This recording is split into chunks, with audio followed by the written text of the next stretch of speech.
우리 하나님의 성령이 우리와 함께 하십니다. 네. 자, 하나님이 성령이 계신 곳에 내가 하나님의 성령을 힘입어 귀신을 쫓아내는 것이면 하나님의 나라가 이미 너희에게 임하였느니라. 그렇습니다. 하나님의 나라는 멀리 있는 것이 아니고 이미 우리 가운데 임재하고 있습니다. 우리가 그걸 믿음으로 받아들일 때에 하나님의 놀라운 그 축복의 나라, 은혜의 나라, 영광의 나라가 우리 가운데 넘치게 임할 줄 믿습니다. 저는 오늘 출애굽기 14장 13절에서 14절의 말씀을 가지고 하나님의 인도하심, 이란 제목을 함께 은혜를 나누고자 합니다. 창세기 1장 1절에 하나님께서 태초에 하나님이 천지를 창조하시니라 이렇게 말씀을 하셨습니다. 그래서 우리가 보이는 이 세상은 우연적인 그러한 나타남으로 이루어진 것이 아니고 하나님의 말씀으로 이 세상이 창조가 되었습니다. 그래서 하나님은 자신이 창조한 이 세계를 다스리는 몇 가지 방법이 있습니다. 첫 번째 방법이 일반적인 은혜를 통해서 이 세상을 다스리는 방법입니다. 그래서 이 일반적인 은혜는 햇빛과 그다음에 공기가 모든 사람들에게 일반적으로 다 적용이 되죠. 여러분 숨 못 쉬는 사람 없잖아요, 그죠?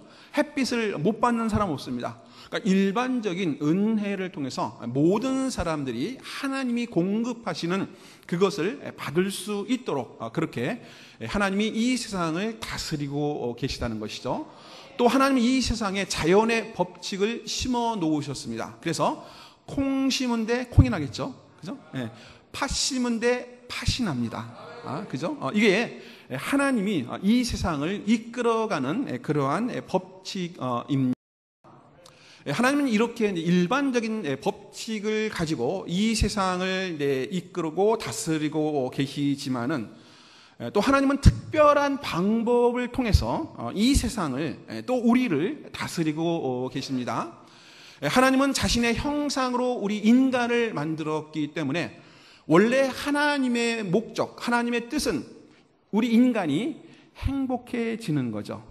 그리고 우리 인간이 하나님과 더불어 영원한 생명을 누리는 것, 그리고 우리 인간은 하나님이 이 세상에서 공급하시는 은혜와 복과 그 하나님 주시는 평강과 모든 행복을 누리고 살도록 하나님이 우리를 창조하신 것이 원래 하나님의 창조 목적이었고 원리였습니다.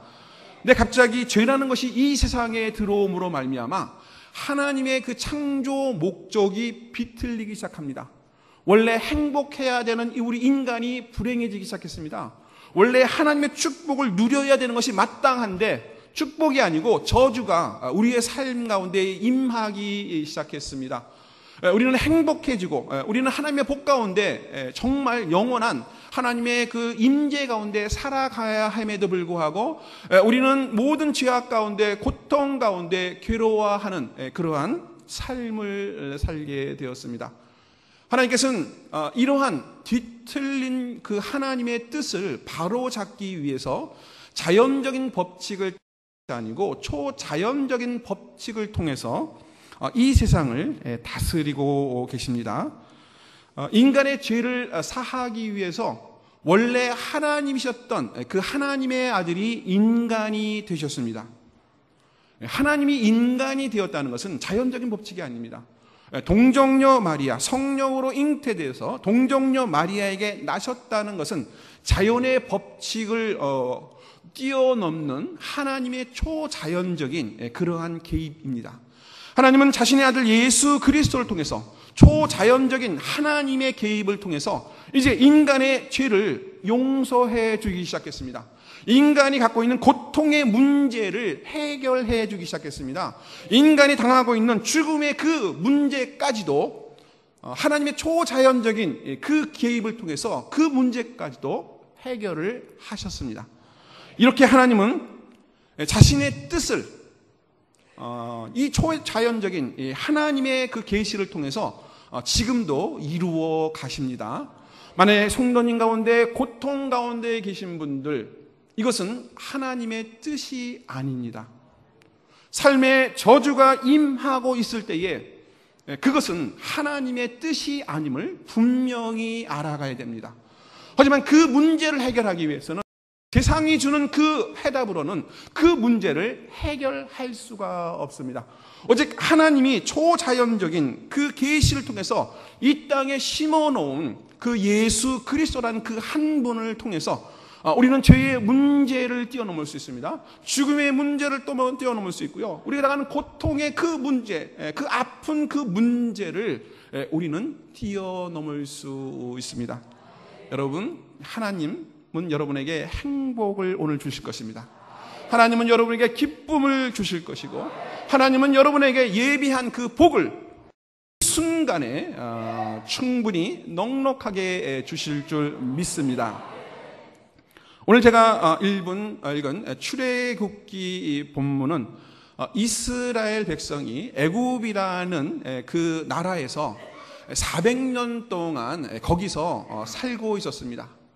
근데 400년 동안 살 동안 하나님은 아브람, 이 이스라엘 백성의 조상이죠. 아브라함에게 이렇게 약속했습니다. 내가 너에게 자녀에 대한 복을 주고 땅에 대한 복을 줄 것이다. 그리고 아브라함에게 이렇게 말했습니다. 저 하늘에 있는 별들을 봐라. 내 자녀들이 지금은 네가 보이는 것이 없지만은 내가 내 자녀들에게 복을 줘서 하늘의 별과 같이 큰 민족을 이루게 될 것이다. 이렇게 아브라함에게 약속을 하셨습니다. 하나님의 속성 중에 신실하심이 있습니다. 하나님이 약속한 그것을 지키신다. 이것이 하나님의 신실하심입니다. 하나님은 그 신실하심을 지키기 위해서 비록 남의 나라에서 먹고 사는 거죠. 비록 좁은 그 고센 지역이라는 그곳에 이스라엘 백성이 머물 그 상황 속에서도 이스라엘의 자손들을 번성하게 했습니다. 이스라엘이 이제 하나님의 큰 축복으로 애굽에서 큰 민족, 큰 나라를 이룰 정도의 큰 민족으로 번성을 하기 시작했습니다. 이것은 하나님의 그 약속을 이루기 위해서 하나님이 이스라엘 백성에게 복을 준 하나님의 그 뜻이 그 가운데 이루어지고 있다. 그것을 우리가 볼 수 있는데요. 사단은 우리를 죽이고 멸망시키는 거죠. 성경의 사단은 하나님을 대적하는 자. 다른 말로 말하면은 이 땅에 하나님의 뜻이 이루어지지 않도록 대적하는 자는 사단밖에 없습니다. 우리 출애굽기 1장에 보니까 갑자기 제가 보기에 사단이란 그 단어는 없지만은 갑자기 애굽을 통치하는 바로의 마음속에 두려움이 일기 시작합니다. 이렇게 우리 민족보다 훨씬 더 크게 번성하는 이 민족이 이제 조금 있으면 큰 나라를 이룰 것이고, 이것이 큰 나라가 되면은 우리 애굽이 작아질 것이다. 우리가 저들을 다스릴 수 있는 힘을 잃어버릴 것이다. 우리가 도리어 저들의 노예가 될 상황에 처해 있을 줄 모르는 그 두려움이 애굽의 바로 왕에게 임하기 시작했습니다. 그래서 바로 왕이 하나님의 뜻을 거슬려서 이스라엘 백성에게 핍박을 가하기 시작합니다. 이제 바로가 자기의 그 신복들을 불러놓고 어떻게 이스라엘 백성의 번성을 막을 것인가 논의하기 시작합니다. 그래서 먼저 이스라엘 백성에게 노역을 시키자. 그것도 그냥 노역이 아니고 심한 노역, 그들이 감당하기 어려운 그 고통과 노역을 이스라엘 백성에게 부여하자. 그리고 그들의 어떤 번성함을 막기 위해서 태어나는 모든 사내 아이를 다 죽이자라는 계획을 세웠습니다. 그 계획 가운데 이스라엘 백성들은 고통을 당하기 시작합니다. 그 이스라엘 백성은 이제 애굽의 그 핍박에 눌려서 괴로워하기 시작합니다. 근데 성경에 보니까 하나님이 그 이스라엘 백성의 괴로움을 들으셨다 이렇게 기록하고 있습니다. 이스라엘 백성의 고난을 보셨다 이렇게 말씀을 하고 계십니다. 우리의 삶 가운데 여러 가지 문제가 닥칩니다. 하나님 우리를 축복하기 원하지만은 사단은 우리가 불행해지기를 원합니다. 우리를 항상 죽이고 멸망시키고자 하는 것이 사단의 목적이기 때문에 하나님이 우리에게 축복을 주시면 그 축복을 빼앗기도 하고, 하나님 우리에게 복을 주시면 그 복을 빼앗기도 하고, 하나님 우리에게 마음에 기쁨을 주시면 그 기쁨을 빼앗아서 슬픔을 우리 마음속에 심어주는 것이 바로 사단의 역사입니다. 이스라엘 백성은 심한 고난 가운데 있었습니다. 하지만 하나님은 자신의 약속이죠, 자신의 뜻을 하늘에서 이루어진 것 같이 이 땅 가운데 이루기 위해서 이제 일반적인 법칙이 아닌 초자연적인 법칙, 그것을 사용하기 시작합니다. 하나님 모세라는 한 사람을 선택해서 이제 하나님의 능력을 행할 수 있는 그 권세를 부여합니다. 그리고 이제 애굽에 들어가서 수없이 많은 하나님의 기적, 초자연적인, 그죠? 물이 피로 변하는 것, 초자연적입니다. 그죠? 불가능해요. 일반적인 법칙으로는 불가능한 법칙입니다. 초자연적인 법칙을 통해서 이제 하나님의 뜻을 구현하기 시작합니다. 사단의 세력을 멸하고 이스라엘 백성에게 고난을 주는 그 애굽, 그 왕과 애굽의 백성을 징계하기 시작합니다. 근데 이 하나님의 그 기적, 초자연적인 기적 중에 가장 큰 기적은 우리가 출애굽기 12장에 보면은 유월절 사건이 발생합니다. 유월절은 하나님 이스라엘의 모든 백성에게 너희가 아비벌 하나님이 지정한 그 날에 어린 양을 가지고 어린 양을 잡아서 피를 흘려서 그 피를 문의 문설주에 발라라. 그러면은 애굽에 임하는 그 저주, 애굽에 임하는 그 죽음이 너희에게는 임하지 않을 거라는 하나님의 특별한 말씀을 이스라엘 백성에게 주십니다. 그래서 이스라엘 백성은 하나님의 그 말씀을 따라서 어린 양을 잡고 그 어린 양의 피를 문설주에 바름으로 말미암아 드디어 바로가 더 이상 이스라엘 백성을 붙잡을 수 없는 한계에 돌입합니다. 우리 인생에 문제가 있을 때 그 문제를 해결할 수 있는 길은 많지 않습니다. 저도 인생을 살아오면서 많은 문제 가운데 살아왔습니다. 어떤 때는 정말 괴롭고 어떤 때는 정말 고통 가운데 있을 때도 있습니다. 그리고 이 고통이나 이 문제가 하루빨리 해결되도록 많은 그러한 기도를 할 때가 있습니다. 그럼에도 불구하고 고통은 그렇게 쉽게 사라지지 않습니다. 우리를 향한 모든 문제는 그렇게 쉽게 해결되지 않습니다. 왜냐하면 그것은 일반적인 법칙에 의해서 해결되는 것이 아니고 하나님의 백성을 구원하기 위해서, 하나님의 약속을 이행하기 위해서 우리에게 심어주신 초자연적인 그 법칙이 있다는 것을 우리가 명심해야 합니다. 마귀가 죄악된 세상이 우리를 놓아줄 수 있는 길은 단 한 가지 길밖에 없습니다.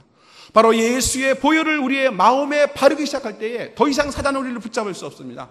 더 이상 고통은 우리를 붙잡을 수 없는 거죠. 더 이상 저주는 우리에게 영향력을 가할 수 없다는 것입니다. 우리는 바로 이러한 그 초자연적인 하나님의 그 역사를 믿음으로 말미암아 우리는 하나님의 그 복을 우리는 누릴 수 있습니다. 오늘 이스라엘 백성이 이 억압 가운데, 고통 가운데 괴로워할 때 이 고통을 벗어난 것은 바로 유월절 어린 양의 보혈이었습니다. 그 보혈을 바르는 순간 모든 문제가 해결됩니다. 모든 고통이 사라집니다. 모든 억압이 거기서 풀리기 시작합니다. 사랑하는 우리 순복음교회 우리 성도 여러분, 우리에게는 하나님이 계십니다.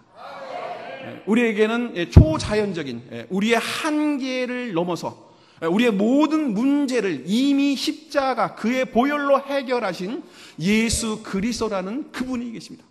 그래서 우리가 그분을 의지하고 나갈 때에 하나님이 약속한 그 약속이죠. 어떤 약속인가요? 내 영혼이 잘된 같이 내가 범사에 잘되고 강건하기를 내가 간구하노라. 하나님께서는 수없이 많은 약속들을 성경을 통해서 우리에게 하셨습니다. 하나님 그 약속을 지키기를 원하십니다. 그 약속이 우리의 삶 가운데 나타나기를 원하시는 거죠.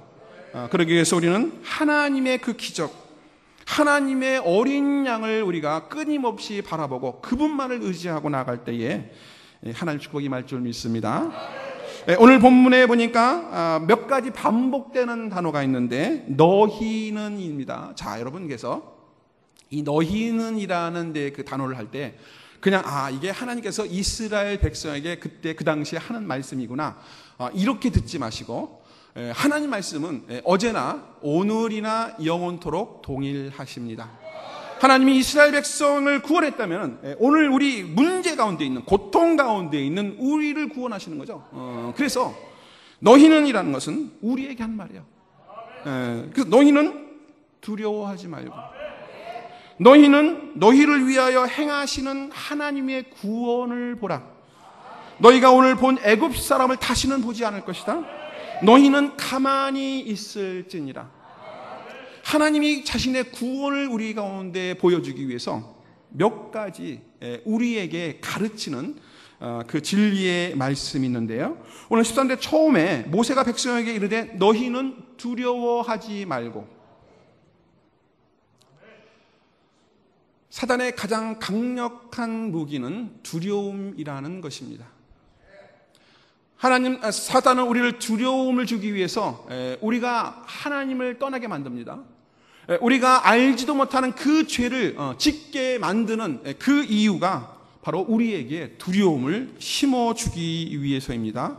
창세기 3장 10절에 이르되 내가 동산에서 하나님의 소리를 듣고 내가 벗었으므로 두려워하여 숨었나이다. 이전까지 아담은 하나님을 두려워하지 않았어요. 하나님을 사랑하고 하나님과 교제하고 하나님과 함께 동행을 하였습니다.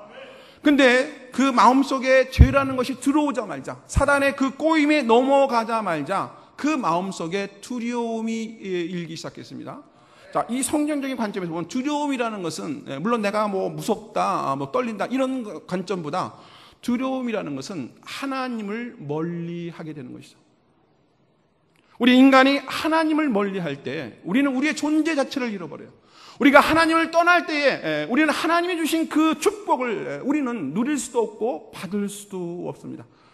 사단은 우리와 하나님을 분리시키기 위해서 우리에게 죄를 줄 뿐만 아니고 우리 마음속에 두려움이라는 것을 우리에게 심어줌으로 말미암아 이 두려움 때문에 우리는 하나님을 바라볼 수 없어요. 이 두려움 때문에 우리는 하나님을 의지해야 되는데 하나님을 의지할 수 없다는 것입니다. 오늘 하나님께서 이스라엘 백성에게 너희는 두려워하지 말고, 그렇죠? 왜냐하면은 이미 너희의 죄는 유월절 그 사건을 통해서 해결되었다는 거예요. 이미 너희가 가는 고통은 이미 예수님이 짊어지셨다는 거죠. 하나님의 어린 양이 이미 해결하셨다는 거예요. 이미 너와 나의 관계는 이미 예수님을 통해서 이미 해결되었기 때문에 아무 꺼리낌이 없다는 거예요. 아무 장벽이 없기 때문에 두려워하지 말라는 거예요. 그냥 하나님께 나오고 하나님을 바라보고 하나님을 의지하라는 그러한 말씀입니다. 우리는 어려운 상황 가운데 그러니까 우리의 신앙이라는 것은 두려움을 극복해야 돼요. 모든 사람들이 어떤 문제가 닥치면은 두려움을 갖기 시작합니다. 이 문제를 통해서 혹시 내가 재산을 잃으면 어떡하지? 이 문제를 통해서 혹시 내가 건강을 잃어버리면 어떡하지? 혹시 이 문제를 통해서 우리 가정이 파탄이 되면 어떡하지? 수없이 많은 두려움이 우리의 가슴 속에 지금 물밀듯이 밀려옵니다. 우리는 그 두려움을 갖는 순간 혹시 나쁜 일이 일어나면 어떡하지? 우리는 그 두려움을 우리가 갖는 순간에 하나님과의 관계를 잃어버리게 됩니다. 하나님을 생각하는 것보다 그 내게 닥치는 그 문제를 생각하기 때문에 하나님의 구원을 우리가 제대로 받을 수 없다는 것이죠. 하나님은 이스라엘 백성이 두려움을 극복하기를 원했습니다. 자, 여러분 한 400년 동안 남의 땅에서 여러분 이제 이렇게 우리가 어떤 남의 땅에 임대를 한과 남의 어떤 집에 우리가 전세나 월세를 우리가 만약에 살게 되면은 마음이 편하진 않잖아요. 그죠? 언제 주인이 혹시 나를 나가라면 어떡할까? 혹시 내가 집을 지저분하게 쓴다고 주인이 뭐라 하고 그러면 어떡할까? 그죠? 이게 몇십 년을 살아도 이러한 불안감에 살아가는데 400년 동안 남의 땅에서 지낸 이스라엘 백성의 마음이야 얼마나 그 마음이 답답하겠습니까? 그러니까 혹시 애굽의 사람, 애굽의 왕이 마음이 변개돼서 우리를 핍박하면 어떡하지? 혹시 애굽의 왕이 우리에게 식량을 공급하지 않으면 어떡하지? 혹시 애굽의 왕이 우리에게 나쁜 짓을 하면 어떡하지? 수없이 많은 이러한 두려움과 근심과 염려가 이스라엘 백성에게 남아있는 하나의 흔적과 같습니다. 우리 출애굽기 14장 10절에서 12절 보니까 바로가 가까이 올 때 이스라엘 자손이 눈을 들어본즉 애굽 사람들이 자기 뒤에 이른지라. 이스라엘 백성이 출애굽을 했는데 갑자기 바로가 마음을 변기해서 이스라엘 백성을 추적하기 시작합니다. 그 추적한 그 상황을 보니까 이스라엘 백성이 본 거예요. 보니까 수없이 많은 그 전차와 군대가, 감당할 수 없는 군대가 이제 몰려오기 시작합니다. 근데 이스라엘 백성이 심히 두려워하여 여호와께 부르짖고 그들이 모세에게 이르되 애굽에 매장지가 없어서 당신이 우리를 이끌어내어 이 광야에서 죽게 하느냐. 또 이르되 우리를 내버려 두라. 우리가 애굽 사람을 섬기는 것이 훨씬 낫지 않겠느냐. 이스라엘 백성은 이 두려움 때문에 하나님을 잃어버리고 죽게 되겠구나라는 그 공포에 사로잡혔을 것입니다. 차라리 내가 이 광야에서 죽는 것보다 그냥 애굽에서 종살이로 거기서 그냥 거하는 것이 훨씬 낫겠구나. 이렇게 이스라엘 백성이 고백을 하였습니다. 하나님은 우리가 하나님을 전적으로 의존하기를 원하십니다.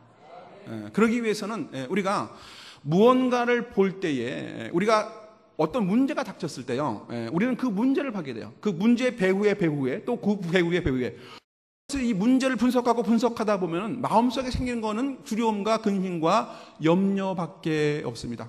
이스라엘 백성은 본 것은 자기를 구원하시는 하나님을 바라본 것이 아니고 자기를 뒤쫓는 그 애굽의 군대를 바라봤기 때문에 두려움과 근심과 염려와 원망과 불평이 자리 잡게 되었습니다. 저도 이 살다 보면은 참 불평을 많이 해요. 또 원망을 많이 합니다.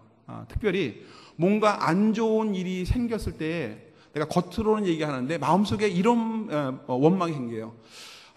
우리 집사람이 여기 앞에 있는데 그때 그 사건을 조금 더 지혜롭게 처리했었으면은 이 사건이 일어나지 않았을 텐데 그때 우리 아내가 그 사건을 지혜롭게 좀 해결했었으면은 이러한 큰 문제가 닥치지 않았을 텐데 희한하게 마음속에 계속 원망이 들어가요. 불평이 들어갑니다. 이게 이 타락한 인간의 본성 자체가 그렇다는 거죠. 그래서 오늘 하나님이 이 이스라엘 백성을 이 어려운 난국 속에 몰아넣으신 그 이유는 뭐냐면은 이제 너희를 구원하시는 하나님의 능력을 이제 볼 때가 되었다는 거죠. 세상적인 법칙이 아닌 하나님의 초월적인 그 역사가 이제 너희 가운데 나타나는 그것을 너희가 보게 될 것이다. 이렇게 말씀하고 있습니다. 우리가 불평하지 않고 그다음에 원망하지 않고 그다음에 어떤 것에 좌절하지 않을 수 있는 것은 우리가 우리의 구원자 되신 그 하나님을 우리가 바라보기 시작할 때에 우리는 불평과 원망을 뛰어넘을 수 있습니다. 우리 사랑하는 우리 순복음교회 우리 성도 여러분, 어려운 일이 닥칠 때에 그냥 예수님을 바라보시면 돼요. 일이 힘들 때에 그냥 하나님을 바라보시면 돼요. 문제가 닥쳤을 때 하나님이 약속한 성경의 말씀을 보시면 됩니다. 그때에 하나님의 구원의 길이 열릴 줄 믿습니다. 오늘 본문 13절에 보니까 여호와께서 오늘 너희를 위하여 행하시는 구원을 보라 이렇게 말씀했어요. 이제 하나님은요 뭔가 계획이 있어요. 바로의 마음을 강팍하게 한 것도 뭔가 계획이 있는 거죠. 그리고 이스라엘 백성을 바로 가나안 땅으로 인도하지 않고 바로 홍해라는 큰 장애물 앞에 이스라엘 백성을 세운 그 목적도 분명히 있습니다. 여러분, 우리 살아가면서 여러 가지 어려운 상황에 처하게 돼요. 이 일은 정말 일어나지 않았으면 좋을 것 같은데, 이거는 정말 내게 너무 힘든, 감당하기 어려운 그 문제가 정말 안 일어났으면 좋을 것 같은데, 근데 문제는 뭐냐 하면은 일어난다는 거예요. 아직도 저도 또 문제를 해결하면 또 문제가 생기고 또 문제를 해결하면 또 문제가 생기고 끊임없는 앞에 내가 감당할 수 없는 그러한 문제들이 계속적으로 반복적으로 일어납니다. 이스라엘 백성은 60만, 남성만 60만이니까 어린아이와 그 다음에 가족까지 따지면 200만에서 300만 정도가 출애굽을 했습니다. 그러니까 200만이나 300만 정도가 홍해 앞에 딱 기다리고 있는 거죠. 자, 여러분, 홍해를 넘을 수 있는 방법이 있습니까? 배를 몇십 척을 구해야 이 백성이 홍해를 넘을 수 있는 거죠. 그죠? 얼마만큼의 돈이 필요한지 여러분, 이거는 인간의 생각으로 갖고 있는 그 자본으로 도저히 불가능한 상황이었습니다. 그리고 뒤에는 자기들을 잡으려고 오는 그 애굽의 군대, 그 당시에 가장 막강한 군대가 이스라엘 백성을 향해 오고 있습니다. 이스라엘 백성은 그 백성, 그 애굽의 군대를 대항할 만한 마땅한 전략을 갖고 있지 않았습니다. 400년 동안 그곳에 그냥 나그네로 있었기 때문에 그들을 대항할 만한 마땅한 무기, 신무기가 있어야 되는데 그 무기도 갖고 있지 않습니다. 그냥 쳐들어오면은 그냥 당할 수밖에 없는 그러한 위급한 상황에 처해 있었습니다. 이 위급한 상황 가운데 하나님이 원하시는 것은 한 가지죠. 우리가 문제가 닥칠 때 우리는 이렇게 해결합니다. 이 물질에 문제가 있으면 이게 내가 누굴 찾아가서 또 은행에 누굴 찾아가서 이것을 구하고 이걸 구하면은 이게 문제는 웬만큼 해결될 거야. 또 가정에 문제가 있을 때 이 가정의 문제는 이렇게 해서 이렇게 하면 해결될 거야. 그러니까 우리는 우리에게 닥친 그 문제를 하나님의 초자연적인 구원의 역사를 통해서 해결하려고 하지 않고 일반적인 자연의 법칙을 통해서 우리는 그 문제를 해결하려고 하기 때문에 우리는 그 문제에 갇혀버리게 됩니다. 일반적인 법칙으로는 우리는 그 문제를 해결할 수가 없어요. 왜냐하면 하나님이 그렇게 만들어 놓으셨어요. 다른 사람은 모르지만 하나님의 백성은 그렇게 만들어 놓으세요. 하나님이 다른 피할 길을 주시지 않습니다. 오직 하나님만 의지할수록, 오직 하나님만 바라볼 수 있도록 그 길만을 우리에게 열어 놓으십니다. 오늘 하나님께서 이스라엘 백성에게 이제 다른 것을 의존할 수 있는 그 상황이 아닌 오직 하나님만 바라볼 수 있는, 오직 하나님만 의존할 수 있는 그 상황으로 이스라엘 백성을 몰아갔습니다. 자, 여기 성경 보면 너희가 가만히 있어 오늘 내가 하는 구원을 보라 이렇게 말씀했습니다. 자, 여러분 이제 가만히 있습니다. 자, 가만히 있어 보니까 애국 군대가 쳐들어와요. 근데 바로 그냥 그 전철 타고 오니까 바로 오면 되는데 오려고 하는데 안 오고 오려고 하는데 안 오고 이게 도대체 뭐예요? 내가 환영을 보는 거예요? 뭐예요?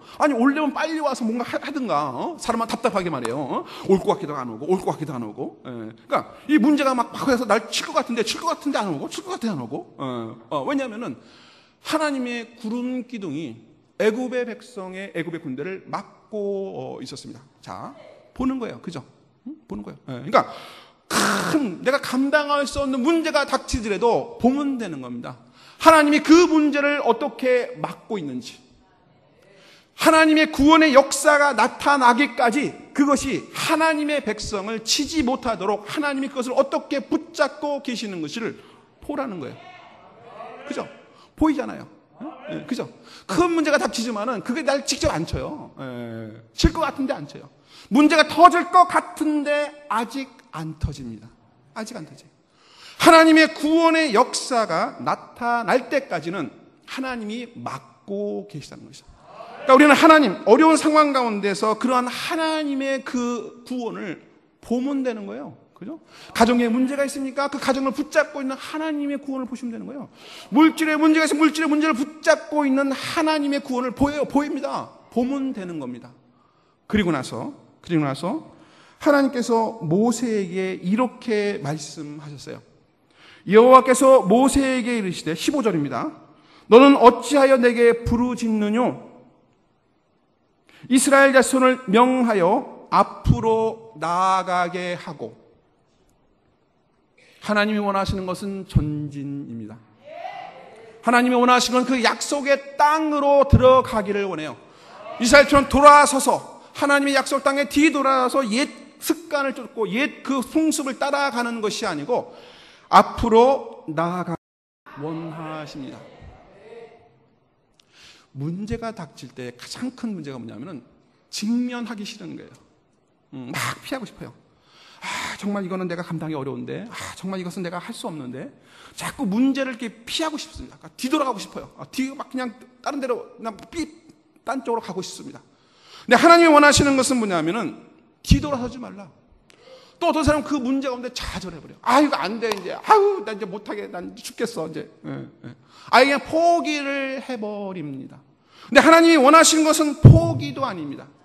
하나님은 그 문제를 직면해서 홍해 같은 큰 문제, 태산 같은 문제가 있더라도 그 문제에 직면해서 앞으로 나아가라. 그렇습니다. 우리가 하나님을 의지해서 앞으로 나아갈 때 그때 바로 하나님의 기적이 일어납니다.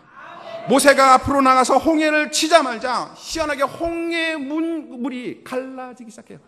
도저히 인간의 능력으로 상상할 수 없는 하나님의 구원의 기적이 거기서 나타납니다. 우리가 사무엘상 17장에 보면은 다윗과 골리앗의 이야기가 나옵니다. 너무 골리앗은요, 그 당시에 2m가 넘는 장신이었습니다. 거인이었어요. 그 창은 우리가 들지도 못하는 그 창을 갖고, 그 방패를 갖고 있습니다. 그러니까 보기만 해도 그냥 오금이 떨릴 정도. 그러니까 모든 이스라엘 백성이 이 골리앗만 나타나면 그 골짜기에서 짜락짜락 하는 그 골리앗의 소리만 들면은 벌써 힘을 못 쓰고 가만히 두려워서 떨고만 있었습니다. 누구도 앞으로 나아가는, 골리앗을 향해서 앞으로 나가야 하나님의 기적이 나타나는데 누구도 그 골리앗, 그 문제를 향해서 전진하는 사람이 없었어요. 근데 어린 그 다윗이 이렇게 나옵니다. 너는 칼과 창과 단창으로 나와서 나의 하나님 여호와를 내가 모욕하지만 나는 여호와, 우리의 구원자 되신 여호와 하나님의 이름으로 앞으로 나간다. 다윗은 그 문제를 향해서 뒤돌아서지 않았습니다. 그 문제를 향해서 포기하지 않았어요. 좌절하거나 두려워하지 않았습니다. 다윗은 그 문제를 향해서 여호와의 이름을 가지고 그 문제를 향해 앞으로 나아갔습니다. 그때의 기적이 일어납니다. 제게도 지금 문제가 있어요. 큰 문제가 있습니다. 그 문제 때문에 그냥 고민은 되고 그냥 마음의 근심과 염려가 이게 그냥 몰미듯이 몰려올 때도 있습니다. 하지만 내 마음속에는 이런 마음이 있어요. 나는 예수 그리스도만을 의지할 거야. 나는 문제에 뒤돌아서지 않고 그 문제에 직면해서 예수 그리스도 이름으로 나는 선포할 거야.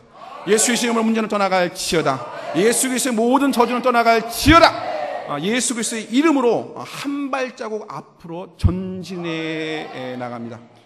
이것이 하나님이 자신의 백성을 훈련시키는 방법이에요. 하나님은 우리에게 복을 주시기 원합니다. 하나님 우리에게 행복을 주시기 원해요.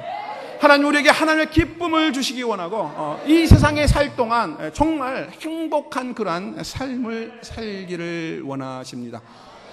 우리는 하나님의 초자연적인 그 역사가 필요하죠. 우리가 믿음으로 예수 그리스도의 그 보혈의 능력과 그 예수 그리스도의 그 이름을 우리가 의지하고 예수 그리스도의 이름으로 우리가 전진할 때에 모든 문제는 떠나갈 줄 믿습니다. 모든 악한 것들은 해결될 줄 믿습니다. 사랑하는 우리 순복음교회 성도 여러분, 우리 행복하게 삽시다. 우리 축복받은 하나님의 백성이 되옵시다. 이 땅 가운데 하나님의 영광이 우리의 삶 가운데 드러나게 하는 것, 이것이 바로 우리 하나님의 자녀된 우리의 본분이라고 생각이 됩니다. 사랑하는 모든 우리 순복음교회 성도 여러분이 이렇게 승리의 삶으로 전진하기를 예수 그리스도의 이름으로 축복합니다. 우리 한번 하나님은 우리의 피난처가 되시니 우리 한 곡 부르고 우리 한번 하나님께 기도하겠습니다.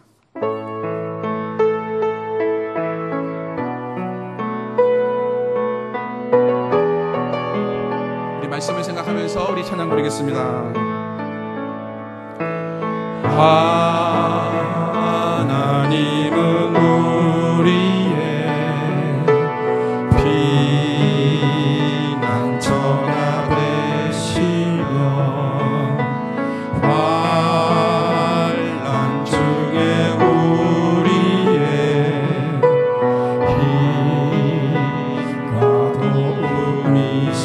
하나님은 우리의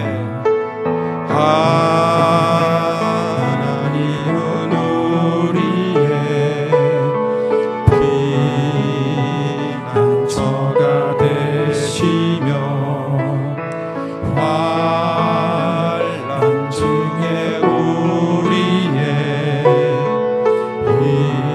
힘과 도움이시라. 너희는 가만히 있어. 너희는 가만히 있어. 주가 하나님 내 말지어다. 열방과 세계 가운데 주가 높임을 받으리라. 사랑합니다 아버지. 사랑합니다 내 아버지. 찬양합니다. 찬양합니다 내 온 맘 다하여 선포합니다.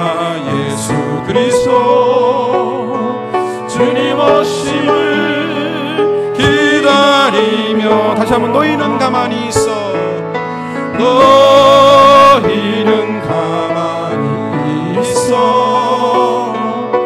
주가 하나님 내 말지어다.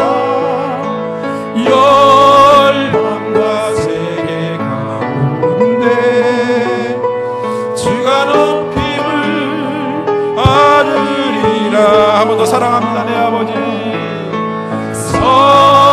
사랑합니다 내 아버지. 찬양합니다 내 온 맘 다하여 선포합니다.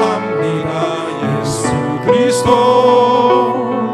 주님 오심을 기다리며. 우리 한번 주여 삼차하고 통성으로 기도하겠습니다. 주여 주여 주여